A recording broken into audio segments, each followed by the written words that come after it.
ரெண்டுமே போட்ட 3 அணித்து. ரெண்டுமே 20 லிட்டருக்கு மேலே தான் கறக்கும். ரெண்டு சுழி சுத்தமான மாடுங்க. ரெண்டுமே பல்லுங்க.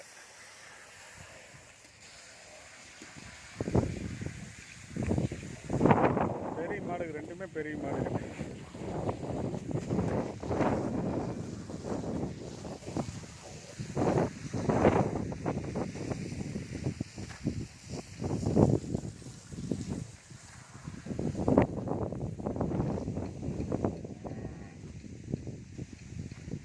நல்ல மடியாக அப்படியே பிடிங்க.